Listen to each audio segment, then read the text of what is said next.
بسم اللہ الرحمن الرحیم نحمده ونصلی علی رسوله الکریم اما بعد قال اللہ تبارک وتعالی اعوذ باللہ من الشیطان الرجیم بسم اللہ الرحمن الرحیم شہر رمضان الذی انزل فیہ القرآن ھدی للناس وبینات من الھدی والفرقان صدق اللہ العظیم۔ محترم بھائیوں، بزرگوں، دوستوں، رمضان المبارک کا تقریباً آدھا مہینہ گزر چکا ہے اور ابھی آدھا مہینہ باقی ہے۔ بہت ساری عبادتیں اللہ نے اس مبارک مہینے میں فرض فرمائی ہے اور بہت ساری عبادتیں اس مہینے میں سنت مؤکدہ ہے۔ سب سے پہلی چیز جو اس مبارک مہینے کا مقصد ہے وہ ہے مسلمان کا روزہ رکھنا۔ ہر بالغ مرد عورت پر اللہ تبارک و تعالی نے رمضان کے روزے فرض فرمائے ہیں اور بڑے بڑے فضائل بیان کیے، اور نہیں رکھنے والے کے لیے عذاب اور گناہ بھی اتنے ہی سخت ہیں۔ امام احمد بن حنبل رحمۃ اللہ علیہ فرماتے ہیں کہ کوئی مسلمان رمضان کے مہینے میں جان بوجھ کر روزہ نہ رکھے، اس کو کوئی بیماری نہیں ہے، کوئی عذر نہیں ہے، کوئی پریشانی لاحق نہیں ہے، پھر بھی روزے نہیں رکھ رہا ہے، تو فرمایا ایسا انسان فاسق اور فاجر ہے، اس کو سر عام مسلمانوں کے درمیان میں بلا کر اس کی گردن کاٹ دی جائے گی۔ یہ امام احمد بن حنبل رحمۃ اللہ علیہ کا فتویٰ ہے ان مسلمانوں کے لیے جو رمضان کے مبارک مہینے میں بھی روزے نہیں رکھ رہے ہیں۔ اب چونکہ رمضان کا مہینہ گرمیوں میں ہے تو اس کا ثواب بھی زیادہ ہے۔ جتنا آپ گرمی برداشت کریں گے اللہ تبارک و تعالی آپ کو نیکیاں اور اجر و ثواب بھی اتنا ہی زیادہ عطا فرمائیں گے۔ اب بہت سارے مسلمان جن کو کوئی عذر نہیں ہوتا ہے، بغیر کسی عذر کے رمضان کے روزے چھوڑ دیتے ہیں۔ بہت سارے جن کو تمباکو کھانے کی عادت ہوتی ہے، بہت سارے جن کو گٹکے کھانے کی عادت ہوتی ہے، بہت سارے جن کو بیڑی سگریٹ پینے کی عادت ہوتی ہے، تو وہ چھوٹے سے بہانے کی وجہ سے رمضان کا روزہ چھوڑ دیتے ہیں۔ کیوں رمضان کا روزہ نہیں رکھ رہے ہیں؟ اپنے نفس کی خواہشات کی وجہ سے۔ اور اسی لیے مسلمانوں میں وہ تقویٰ و للہیت نہیں پیدا ہو رہی ہے جو صحابہ بزرگان دین کے زمانے میں تھی۔ اس لیے کہ روزے کا مقصد کیا ہے؟ روزے کا مقصد ہے مسلمان میں تقویٰ پیدا کرنا، اللہ کا ڈر پیدا کرنا۔ بھوک کی شدت ہے، پیاس کی شدت ہے، اب مسلمان اس کو برداشت کر رہا ہے، تو ایسے بھوک اور پیاس کی شدت کو برداشت کرنے کی وجہ سے اللہ تبارک و تعالی اس مسلمان کے قلب کے اندر جو گندگیاں ہوتی ہے، جو برائیاں ہوتی ہے، اس کو دھو ڈالتے ہیں۔ اس کے دل میں نرمی پیدا ہوتی ہے اور اس کے اندر احساس پیدا ہوتا ہے کہ دیکھو میں تو الحمدللہ اپنے گھر پہ ہر چیز کھاتا ہوں، اللہ نے مجھے ہر نعمت عطا فرمائی ہے۔ لیکن کئی مسلمان ایسے ہیں جو بیچارے غریب ہیں، جن کے اوپر فاقہ ہوتا ہوگا تو ان کے اوپر کیا گزرتی ہوں گی۔ تو یہ احساس انسان کے اندر آئے روزے کی برکت سے، اور اس میں تقویٰ پیدا ہو، اللہ کا ڈر۔ اسی لیے اللہ تبارک و تعالی نے رمضان کے ایک مہینے کے روزے فرض فرمائے۔ تو ہر مسلمان نے بغیر کسی ناغے کے اور بغیر کسی سبب کے اپنے روزوں کو مکمل کرنا چاہیے۔ کچھ وجوہات ہے جن کی بنا پر شریعت نے روزے میں اجازت دی ہے کہ بھائی ویسا آدمی روزے کی قضا رمضان کے بعد میں کر لے۔ اس میں دو چیزیں ہیں، وَإِن كُنتُم مَرْضَىٰ أَوْ عَلَىٰ سَفَرٍ، یا تو بیمار ہونا چاہیے یا سفر میں ہونا چاہیے۔ بیمار کیسا بیمار؟ بیمار کی بہت ساری کنڈیشنز ہوتی ہے۔ ایک بوڑھا آدمی ہے جس کی عمر 60 سال 70 سال 80 سال ہے، اس کو شوگر کی بیماری ہے، روزہ رکھیں گا تو آنکھوں کے سامنے اندھیری آئے گی، نظر نہیں آئے گا، چکر آئیں گے، زمین پہ گر جائے گا، یا اس کے فوت ہونے کا بھی ڈر ہے، تو شریعت نے کہا کہ ایسا آدمی وہ اپنا علاج کرائے اور رمضان کے بعد اپنے روزوں کی قضا کر لے، جتنے بھی روزے اس کے چھوٹ جائیں گے۔ اور اگر کوئی بیمار ایسا ہے، نوجوان ہے، ایسے نوجوانی میں بھی بہت ساری بیماریاں ہوتی ہے، کم عمر بھی ہے، اب مثال کے طور پہ بخار آ گیا، سردی ہو گئی، ملیریا ہو گیا، ٹائیفائیڈ ہو گیا، اور ڈاکٹر نے دوا گولی دی ہے لکھ کر کہ بھائی یہ دوا گولی تم کو 3 دن 5 دن یا 8 دن استعمال کرنا ہے، تو ایسی صورت میں بھی آپ اپنے روزے کی قضا کر سکتے ہیں کہ جتنے روزے آپ کے رمضان میں چھوٹ گئے ان تمام روزوں کو رمضان کے بعد آپ کیا کر لیں گے بھائی؟ قضا کر لیں گے۔ اس کی وجہ یہ ہے کہ شریعت انسان کے اوپر اوور لوڈ نہیں ڈالنا چاہتی، زیادہ بوجھ بھی نہیں۔ اب آپ کو بیمار ہے، آپ ملیریا یا ٹائیفائیڈ ہو چکا ہے اور دوا گولی دے رہے ہیں، تو اب آپ کی ذمہ داری ہے آپ ترتیب کے ساتھ اس کو استعمال کریں۔ بعض اوقات ایسا ہوتا ہے کہ بخار یا ملیریا وہ اتنی خطرناک بیماری ہوتی ہے جو انسان کی جان لے لیتی ہے، کیونکہ اس کے اندر انسان کا جو بلڈ ہے، اس کے اندر کے جو ریڈ سیلز ہے وہ ختم ہوتے رہتے ہیں ملیریا کے اندر۔ تو ریڈ سیلز جب ختم ہو جائیں گے تو اس کی وجہ سے پھر کیا ہوگا؟ انسان کا جو بلڈ ہے وہ بلڈ صحیح سے جسم کو نہیں سنبھالتا ہے اور انسان مر جاتا ہے، فوت ہو جاتا ہے۔ تو ڈاکٹر ایسی دوائیں دیتے ہیں جس کی وجہ سے اس کا جو بلڈ ہے، اس کے سیلز اپنی جگہ پہ مینٹین ہوتے رہے اور وہ جگہ پہ قابو میں رہے۔ تو اب ضروری ہے مسلمان کے لیے کہ وہ میڈیسن اور دوا گولی استعمال کرے۔ ٹائیفائیڈ میں بھی ایسا ہی ہوتا ہے کہ ٹائیفائیڈ کا جو مریض ہے اگر وہ ٹھنڈے پانی کو ہاتھ لگائے تو واپس سے اس کو بخار چڑھتا ہے، اس کو تھوڑی سی ہوا لگی پھر اس کو بخار آتا ہے۔ یہ کنڈیشن میں اگر ڈاکٹر نے اس کو دوا گولی دی ہے، میڈیسن دی ہے، تو اب اس مریض کی ذمہ داری بنتی ہے وہ آدمی روزے کی قضا کرے، دوا گولی پوری استعمال کرے، اپنا پورا علاج کرائیں۔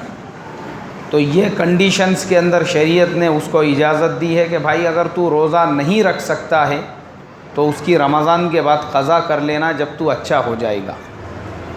اسی طریقے سے اور بھی بہت ساری بیماریاں ہیں ہمارے زمانے میں، ابھی جیسے پتھری کی بیماری ہے، کسی کو اتنا بڑا پتھر ہے کہ جس کی وجہ سے اس کو پانی نہیں پینے کی وجہ سے اس کے کڈنی میں درد ہو رہا ہے، پیشاب کرنے میں تکلیف ہو رہی ہے، اس لیے کہ کڈنی کا جو پیشنٹ ہوتا ہے یا پتھری کی جس کو بیماری ہوتی ہے اس کو تھوڑی تھوڑی دیر کو پانی پینا پڑتا ہے۔ اب یہ آدمی ایسا مریض ہے کہ اگر وہ پانی نہ پیے تو اس کے کڈنی میں درد ہو رہا ہے، پیٹ میں درد ہو رہا ہے، پیشاب نہیں کر سکتا، تو شریعت نے اس کو اجازت دی ہے کہ بھائی تو پہلے اپنا علاج کرا لے، تو کسی ڈاکٹر کے پاس جا کے یا میڈیسن یا کسی بھی ذریعے سے جب وہ پتھری باہر نکل جائے گی اور یہ مریض اچھا ہو جائے گا تو پھر شریعت نے اس کو یہ کہا ہے کہ ایسا مریض جتنے رمضان کے روزے اس کے چھوٹ گئے ہیں تو رمضان کے بعد وہ روزوں کی قضا کریں۔ بیماری کی حالت میں اسلام میں سہولت ہے، اسلام میں زور زبردستی نہیں ہے۔ ایسے ہی وہ عورت جو حاملہ ہے، پریگننٹ ہے، وہ اگر آسانی سے روزہ رکھ سکتی ہے، وہ روزہ رکھ رہی ہے تو کچھ ایفیکٹ نہیں ہو رہا باڈی پہ، اس کو چکر نہیں آ رہے، تکلیف نہیں ہو رہی ہے، سارے کام وہ ڈیلی روٹین کے حساب سے کر رہی ہے، تو ایسی عورت نے پورے روزے رکھنا چاہیے۔ لیکن اتنی کمزور ہے عورت کہ وہ اگر رمضان کا روزہ رکھ رہی ہے تو اس کو چکر آ رہے ہیں، تکلیف ہو رہی ہے، یا اس کو اس سے پہلے 1-2 بچے پیدا ہو کے مر چکے ہیں، تو ڈاکٹر نے یہ کہا کہ بھائی حالت حمل میں آپ کا طاقتور غذاؤں کا کھانا، دواؤں کا کھانا، اپنا خیال رکھنا، بچے کا خیال رکھنا ضروری ہے، تو ایسی صورت میں وہ عورت بھی تمام روزوں کا حساب کریں گی کہ کتنے روزے میرے باقی رہ گئے، اور پھر رمضان کے بعد میں وہ تمام روزوں کی وہ عورت قضا کر دے گی۔ معاف نہیں ہے شریعت میں، معاف ہے کیا بھائی؟ معاف نہیں ہے، آپ کو رکھنا ہی ہے۔ اگر آپ نے آج نہیں رکھے بیماری کی وجہ سے، تو اللہ تبارک و تعالیٰ نے آپ کے اوپر لازمی قرار دیا ہے کہ انہی تمام روزوں کی قضا آپ کریں گے رمضان کے بعد میں، لیکن آپ کو اسلام نے معاف نہیں کیا۔ تو یہ مسائل ہم تمام لوگوں کو معلوم ہونا چاہیے۔ اسی طریقے سے کوئی بوڑھا آدمی ہے، بہت زیادہ بوڑھا ہے، جس کی عمر 85 سال 90 سال ہے، اب ایسا بوڑھا آدمی روزہ بالکل ہی نہیں رکھ سکتا، اس کو شیخ فانی کہتے ہیں عربی میں۔ تو ایسا جو بوڑھا آدمی ہے، وہ بوڑھا آدمی اپنے روزوں کا فدیہ ادا کرے گا۔ اگر وہ روزہ رکھے تو اس کی جان جانے کا اگر خدشہ ہے، اندیشہ ہے، تو ایسے آدمی کو شریعت نے اجازت دی ہے کہ وہ آدمی اپنے روزوں کا فدیہ ادا کرے گا۔ اور فدیہ کتنا ہوتا ہے؟ 1 صاع گیہوں، یعنی 1.25 کلو گیہوں، یا اس کی قیمت، اب اس کی قیمت آج کے زمانے کے حساب سے تقریباً 50 روپیہ ہوتی ہے۔ تو یہ مسئلہ ہم تمام کو معلوم ہونا چاہیے کہ فدیہ بیمار کو اجازت نہیں ہے، فدیہ ادا کرنے کی اجازت بیمار کو نہیں ہے، مسافر کو نہیں ہے، نوجوان کو نہیں ہے، بوڑھے کو بھی نہیں ہے اگر وہ بیمار ہے تو، کیونکہ ان کو اپنا علاج کرانا ہے، اور اچھے ہونے کے بعد جتنے روزے چھوٹ گئے وہ تمام روزوں کی کیا کرنا ہے بھائی؟ قضا کرنا ہے، فدیہ ان کے لیے نہیں ہے۔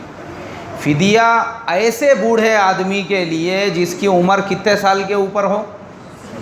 90 سال کے اوپر ہے، چل نہیں سکتا، نظر نہیں آ رہا آنکھوں سے، یا بستر کے اوپر پڑا ہوا ہے، یا ایسی عورت ہے، ان کے لیے اجازت ہے۔ ایک نارمل بیمار ہے، اب رمضان میں وہ دواخانے میں ایڈمٹ ہو گیا، اور وہ یہ سوچے کہ میرے رمضان کے 15 روزے چھوٹ گئے تو میں 15 روزوں کا فدیہ 30 کلو گیہوں دے کے ادا کر دوں، ایسے سے روزوں کی قضا ادا نہیں ہوں گی۔ آپ چاہے دواخانے میں پورا رمضان کا مہینہ ایڈمٹ رہو، بقرعید تک ایڈمٹ رہو، شریعت میں آپ کو پھر بھی فدیہ ادا کرنے کی اجازت نہیں۔ آپ 6 مہینے بعد اچھے ہو گئے اور چلنے پھرنے لگ گئے، نارمل کھانے پینے لگ گئے، دکان پہ بیٹھنے لگ گئے، کام دھندا کرنے میں لگ گئے، اب شریعت نے آپ کو یہ کہا ہے کہ جتنے روزے آپ کے چھوٹے ہوئے ہیں، اب آپ کو وہ تمام روزوں کی قضا ادا کرنا ہے، وہ معاف نہیں ہوئے، اور نہ ہی ان کا فدیہ ادا کرنے سے وہ معاف ہوں گے۔ روزے تو رکھنا ہی پڑیں گے۔ فدیے کی اجازت صرف اور صرف اس کنڈیشن میں ہے جس میں اس مریض کے اچھا ہونے کی کوئی امید نہیں۔ اب ڈائریکٹ یہ مریض جو ہے فوت ہونے والا ہے، یا اس کی عمر اتنی زیادہ ہو چکی ہے، اب اس کے اندر کوئی امپرومنٹ نہیں ہوگا، تو ہی اس کو شریعت نے فدیہ ادا کرنے کی اجازت دی۔ تو شریعت میں روزے کی قضا کے لیے 2 کنڈیشن، وَإِن كُنتُم مَرْضَىٰ أَوْ عَلَىٰ سَفَر، یا تو وہ انسان بیمار ہو یا تو وہ انسان سفر میں ہو۔ تو بیمار کی کیا کیا اسٹیپس ہے اور کیا کیا کنڈیشنز ہے وہ میں ابھی بتا چکا ہوں کہ کیسا بیمار ہونا چاہیے۔ ایسے کنڈیشنز کا بیمار ہے تو وہ بیمار اپنے روزوں کی رمضان کے بعد قضا کر سکتا ہے۔ اسی طریقے سے مسافر، ایک آدمی سفر میں ہے تو سفر کا ڈیوریشن بھی شریعت کے اندر فکس ہے، شریعت کے اندر طے ہے کہ وہ آدمی کتنے کلومیٹر کا سفر کرے۔ ہمارے آج کے زمانے کے حساب سے 78 کلومیٹر، اور بہت سارے ملکوں میں جیسے یورپ میں اور امریکاز میں کلومیٹر نہیں چلتا، وہاں پہ مائل چلتا ہے. کیا چلتا ہے وہاں پہ؟ مائل چلتا ہے. مائل جو ہوتا ہے وہ 1.25 کلومیٹر کے قریب میں ہوتا ہے. تو وہ جو مائل ہے، مائل کے حساب سے وہ 48 مائل ہونا چاہیے. کتنے مائل ہونا چاہیے؟ 48. اور کلومیٹر کے حساب سے 78 کلومیٹر کا سفر. پھر سفر میں بھی آپ کی نیت کتنے دنوں کے رکنے کی ہے. آپ 2 دن کے لیے سفر کر رہے ہیں تو آپ اپنے روزوں کی قضا کر سکتے. آپ 8 دن کے لیے سفر کر رہے ہیں تو آپ اپنے روزوں کی قضا کر سکتے. 10 دن 12 دن کے لیے بھی سفر کر رہے ہیں تو اپنے روزوں کی قضا کر سکتے ہیں. لیکن اگر آپ 15 دن وہاں پہ رکنے والے ہیں تو آپ کو روزوں کے قضا کی اجازت ہے؟ اب نہیں ہے. اب آپ مسافر نہیں رہیں گے بلکہ آپ کیا بن جائیں گے؟ بولو، مقیم بن جائیں گے. اب آپ مسافر نہیں ہیں. مسافر کا ڈیوریشن اسلامی شریعت کے اندر وہ ہے 15 دن کا. 15 دن سے کم اگر آپ کہیں پہ جا رہے ہیں تو آپ مسافر ہیں. تو اس کنڈیشن میں آپ اپنے روزے کی قضا بھی کر سکتے ہیں. اور 4 رکعت والی نماز آپ کو صرف 2 رکعت پڑھنا ہے، جیسے ظہر، عصر اور عشاء کی نماز. تو سفر میں یہ یاد رکھے. مثال کے طور پہ بہت سارے لوگ اپنے گاؤں کو جاتے ہیں رمضان میں. اب اگر آپ بیمار، آپ کمزور ہیں، روزہ نہیں برداشت کر سکتے اور آپ نے یہ سوچے کہ بھئی یہ رمضان بعد قضا کر لوں گا، اجازت ہے آپ کو، آپ روزہ چھوڑ کے جو ہے سفر کر سکتے. اور اگر آپ اپنے گاؤں میں چلے گئے، اب وہاں پہ بشاشت ہے، گھر وغیرہ بھی ہے ماشاءاللہ، اور روزہ آسانی سے رکھ سکتے ہیں، تو پھر روزے کی قضا نہیں کرنا چاہیے. اب آپ نے اپنے روزے کنٹینیو کرنے کا. لیکن بہت سارے لوگ جیسے چندہ وغیرہ جو جمع کرنے والے ہوتے ہیں، یہ بیچارے ادھر سے ادھر پھرتے رہتے ہیں، یہ مسجد سے وہ مسجد، وہ مسجد سے وہ مسجد، یہ گاؤں سے وہ گاؤں، وہ گاؤں سے یہ گاؤں. ایسے کنڈیشن میں اگر وہ روزہ نہ رکھے تو ان کو اجازت ہے، اس لیے کہ وہ کون ہیں؟ بولو، مسافر ہے. اللہ نے ان کو اجازت دی ہے تو ہم نے ان کو عیب کی نظر سے نہیں دیکھنا چاہیے. ابھی مجھے کوئی ایک صاحب بتا رہے تھے 2-3 دن پہلے، بولے مولانا میں نے ایک سفیر صاحب کو دیکھا دوپہر کے وقت میں، بولے وہ فلانی ہوٹل کے اندر کھانا کھا رہے تھے. دیکھو بولے یہ لوگوں سے روزے بھی رکھنا نہیں ہوتے. ارے میں نے کہا میرے بھائی، ان کو اللہ نے اجازت دی ہے. کس نے اجازت دی ہے؟ شریعت نے ان کو اجازت دی ہے، اس لیے کہ وہ بیچارہ کون ہے؟ مسافر ہے. وہ اس کو آج پونے میں ہے تو کل بارامتی میں، پرسوں دوڑ میں، اس کے بعد نگر میں، اورنگ آباد میں، اس طریقے سے اس کو گھومنا پھرنا ہے. یہ ریل سے، وہ بس میں، بس سے رکشے میں، وہ سفر کے اندر ہے. تو اسلام نے اس کو اجازت دی ہے کہ مسافر اپنے روزے کی قضا کر سکتا ہے، اور اس کے بعد اپنے گاؤں میں جا کر جتنے رمضان کے روزے چھوٹ گئے وہ تمام روزوں کی کیا کرنا پڑیں گی؟ قضا کرنا پڑیں گی. تو یہ یاد رکھیں ہم ایسے کسی آدمی کو جو بیچارہ بیماری کی وجہ سے روزہ نہیں رکھ رہا ہے یا سفر کی وجہ سے روزہ نہیں رکھ رہا ہے، ہم کو حق نہیں ہے اس کو عیب کی نظر سے دیکھنے کا.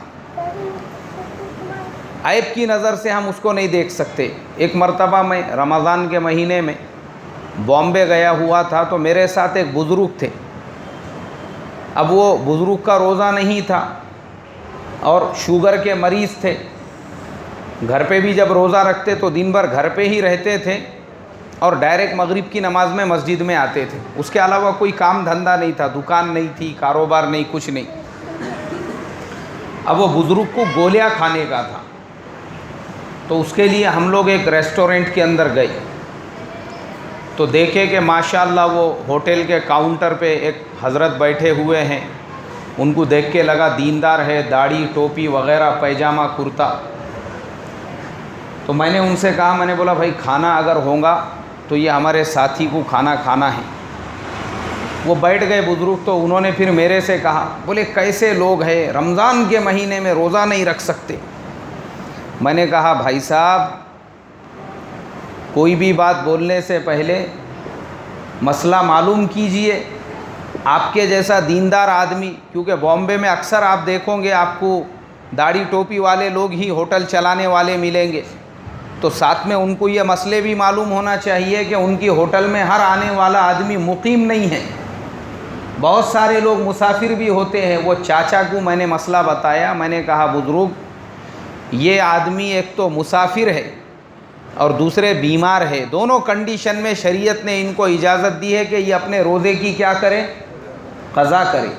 اس لیے کہ انسان کے جان کی شریعت میں اتنی زیادہ اہمیت ہے کہ جان بچانے کے لیے شریعت نے سور کھانے کی بھی اجازت دی ہے. اگر آپ ایسے اسٹیپ پہ پہنچ گئے جہاں پہ کچھ نہیں ہے، کھانے کے لیے پینے کے لیے کچھ نہیں ہے، اور آپ کو یہ لگ رہا ہے کہ اب میں مر جاؤں گا، اسلام نے کہا تیری جان زیادہ قیمتی ہے، اس لیے جتنے کھانے سے جان بچ سکتی شریعت نے اتنا اس کو حرام کھانے کی بھی اجازت دی ہے. اسی لیے محترم بزرگوں یہ معلوم ہونا چاہیے اسلام رہبانیت کا نام نہیں ہے. میں نے دوسری یا تیسری تفسیر کے اندر بتایا تھا اسلام کائے کا نام نہیں ہے؟ رہبانیت کا نام نہیں ہے. اسلام آسانی کا نام ہے. یرید اللہ بکم الیسر ولا یرید بکم العسر. اسی کے بعد اللہ نے آگے بیان کیا. تو میں نے کہا بھائی صاحب پہلے مسئلہ معلوم کرو. یہ بزرگ شوگر کے مریض ہے، اوپر سے مسافر ہے، دونوں کنڈیشن میں شریعت نے ان کو اجازت دی ہے کہ رمضان کے بعد اپنے روزے کی قضا کرے. پھر آپ زبردستی تھوپرے کائے کو ان کے اوپر اسلام اور شریعت کو. اسی لیے آج ہمارے زمانے میں دین پہ عمل کرنا بہت سارے لوگوں کو اس لیے دشوار اور مشکل لگتا ہے کیونکہ ہم نے دین کو مشکل بنایا. تو ہم کو یہ مسائل معلوم ہونا چاہیے کہ ایسا آدمی جو مریض اور بیمار ہے اس کی وجہ سے روزہ نہ رکھے تو رمضان بعد قضا کر سکتا ہے. اور مسافر، لیکن مسافر کتنے کلومیٹر کا ہونا چاہیے؟ 78 کلومیٹر سے زیادہ، اور کم سے کم وہ گاؤں میں کتنے دن رکنا چاہیے انہیں؟ 15 دن سے کم. 15 دن یا اس سے زیادہ رکنے کا ارادہ ہے. اب وہ آدمی وہاں پہ مسافر نہیں ہے، اس کو پورے روزے رکھنا پڑیں گے. یہ مسائل ہم کو پتہ ہو. جان بوجھ کر روزہ توڑنا، یہ اس میں اب روزے کی قضا نہیں رہیں گی، اس کو کفارہ بھی ادا کرنا پڑے گا. جان بوجھ کر روزہ توڑنا، جان بوجھ کے روزہ توڑنا کسے کہتے ہیں؟ اب مثال کے طور پہ آدمی سحری کے بعد میں بیوی کے بازو میں لیٹا ہوا تھا، اب حضرت نے اس کو گدگلیاں کرنا شروع کر دیے پہلے. اب اس کے بعد میں بولے ارے میں نے سنے ہوا ہے مسجد میں اپنے مولانا نے بتایا ہوا ہے کہ بیوی کا بوسہ روزے کی حالت میں لے سکتے ہیں، کچھ نہیں ہوتا اس سے، اجازت ہے. میں بول رہا نا ارے میں نے سنا تھا بابا بیان میں. اب روزے کی حالت میں حضرت نے بیوی کا بوسہ لینا شروع کر دیا. اب اس کے بعد میں حضرت کے اندر کا جو ایول تھا وہ جاگ اٹھا. اب اس نے حضرت کو اور زیادہ اکسایا، اور اس کے بعد حضرت کی سواری اتنے جوش میں آ گئی کہ حضرت نے خود کا بھی روزہ توڑ ڈالے اور بیوی کا بھی روزہ کیا کرا دیے؟ توڑ دیے. برداشت نہیں ہوا. تو ایسی کنڈیشن اور ایسی حالت میں روزے کی خالی قضا نہیں ادا کرنا پڑیں گی، روزے کا کفارہ بھی ادا کرنا پڑے گا. اس لیے کہ اس آدمی نے روزہ رکھ کے جان بوجھ کے روزے کو کیا کیا؟ توڑ دیا. جان بوجھ کے توڑنا ہے یہ. اس سے 12-13 گھنٹے صبر نہیں ہو رہا تھا، اتنی دیر تک رک نہیں سکتا تھا یہ. اور اتنے دن سے کیا کر رہا تھا؟ شادی ہو کے آج 15 سال ہو گئے، 10 سال ہو گئے، 20 سال ہو گئے کہ نیا جوان چھوکرا تھا، کل ہی چیز کی نکاح خوانی کر کے لائے تھے، برداشت نہیں ہو رہا تھا. تو شریعت نے کہا تیرے کو بہت اتاولا پن ہے نا، تو اب تو نے جو وہ روزہ جان بوجھ کے توڑا ہے اس کی قضا میں تجھے 60 روزے رکھنا پڑیں گے. کتنے روزے رکھنا پڑیں گے بھائی؟ ہاں 60 روزے رکھنا پڑیں گے، اس لیے کہ تو نے روزہ رکھ کے توڑا ہے. یا پھر 60 مسکینوں کو پیٹ بھر کے 2 وقت کھانا کھلانا پڑے گا. کتنے مسکینوں کو؟ 60 مسکینوں کو. کتنے روزے توڑنے کی وجہ سے؟ 1 روزہ صرف. سوچو، روزہ رکھ کے. اسی طریقے سے کھانا پینا بھی جان بوجھ کر، ایک آدمی کو یاد ہے میرا روزہ ہے اور اس کو برداشت نہیں ہو رہا ہے، اور ایسی کنڈیشن میں اگر وہ آدمی اپنا روزہ توڑ دے تو پھر شریعت نے کہا ہے کہ اب تو صرف روزے کی قضا نہیں کرے گا، تجھے روزے کا کفارہ بھی ادا کرنا پڑے گا. روزہ توڑنے کی اجازت صرف اس کنڈیشن میں ہے کہ مان لو ایک آدمی پیاس کی شدت سے اس کو چکر آ گیا، اب کچھ دکھ رہا نہیں، اور وہ اس لیول پہ پہنچ گیا کہ اگر اس نے روزہ نہیں توڑا تو اس کی جان جانے کا ڈر ہے، تو اسلام نے کہا نہیں، اب بالکل اس کو کیا کیا جائے گا؟ پانی پلایا جائے گا، اب وہ روزہ توڑ سکتا ہے. یہ کنڈیشن ہے. لیکن یہ کنڈیشن نہیں ہے اور کوئی اپنے بھوک کے تقاضے کو برداشت نہ کرتے ہوئے زبردستی روزہ توڑ دے تو اس کو صرف قضا نہیں ادا کرنا پڑے گی، اس کو روزے کا کفارہ بھی ادا کرنا پڑے گا. اسی طریقے سے کوئی روزے دار بیمار ہو گیا، اچانک میں اس کے ساتھ کوئی حادثہ ہو گیا، اس کو دواخانے میں لے کے چلے گئے اور ڈاکٹر نے کہا اس کو فوراً دوا پلانا پڑے گی، تو روزہ توڑ سکتا ہے، مسئلہ نہیں ہے اس کے اندر. لیکن یہ مجبوری کی کیفیت ہے. جان بوجھ کے توڑے گا تو قضا بھی ادا کرنا پڑے گی اور اس روزے کا کفارہ بھی ادا کرنا پڑے گا. یہ مسائل ہم کو بھی معلوم ہو اور ہمارے گھر کی ماں بہنوں کو بھی معلوم ہو. اسی طریقے سے اور ایک مسئلہ، رمضان میں تراویح کی 20 رکعت نماز، یہ سنت مؤکدہ ہے.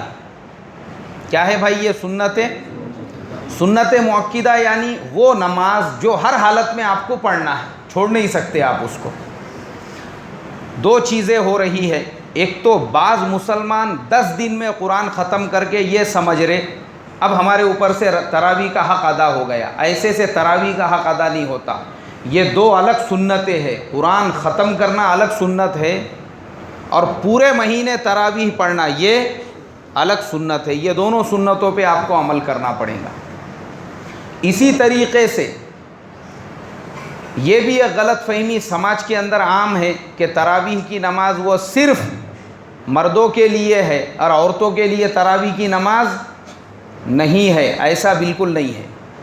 جیسے مرد کے لیے تراویح کی 20 رکعت سنت مؤکدہ ہے، ویسے ہی عورت کے لیے بھی تراویح کی 20 رکعت نماز وہ کیا ہے بھائی؟ صرف عیدین اور جمعہ کی نماز عورتوں کے لیے معاف ہے. اس کے علاوہ تراویح عورتوں کو معاف نہیں ہے. تراویح کی نماز عورتوں کو پڑھنا ہی ہے. جمعہ میں بھی عورتیں ظہر کی نماز پڑھیں گی. کون سی نماز پڑھیں گی؟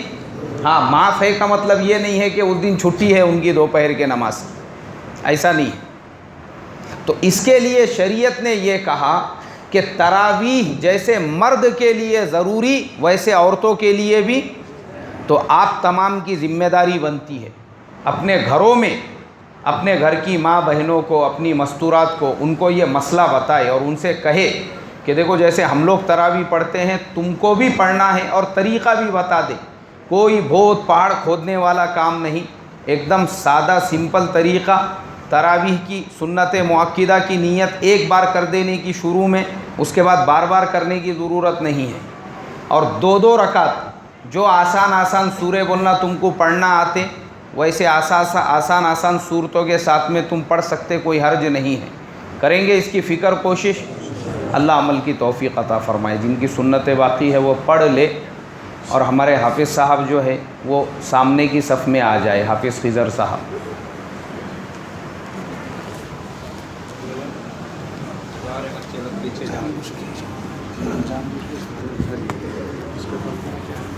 ساٹھ روزے ہیں نا؟ ہاں، اس کا بھی 60 روزے.